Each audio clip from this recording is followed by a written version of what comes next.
Guys welcome to short by Anshu.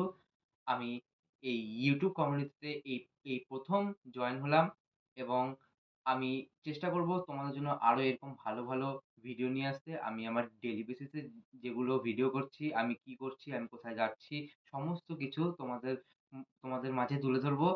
তো আমার কাছে তোমাদের একটাই অনুরোধ যে তোমরা আমার চ্যানেলটি সাবস্ক্রাইব করে বেল আইকনটি অল এ প্রেস করে রেখো, যাতে আমার ভিডিওগুলোর নোটিফিকেশন সর্বপ্রথম তোমাদের কাছে পৌঁছে যায়। সেজন্য বলছি, আমাকে তোমরা সবাই মিলে সাপোর্ট করো। আর এসব ভিডিও আমি ডেইলি দেওয়ার চেষ্টা করব। আর যদি কখনো মিস হয়ে যায় তো তোমাদের কাছে আমি এটা আগেই সরি বলে নিচ্ছি। কখনো মিস হয়ে গেলে তোমরা আমাকে এটার জন্য ক্ষমা করো। তো আমার এটুকুই বলার ছিল। এই ১ম দিন আমার এই ১ম ভিডিও। তোমাদের যদি ভালো লাগে তোমরা একটি লাইক এবং একটি কমেন্ট তোমরা করে দিও। ধন্যবাদ।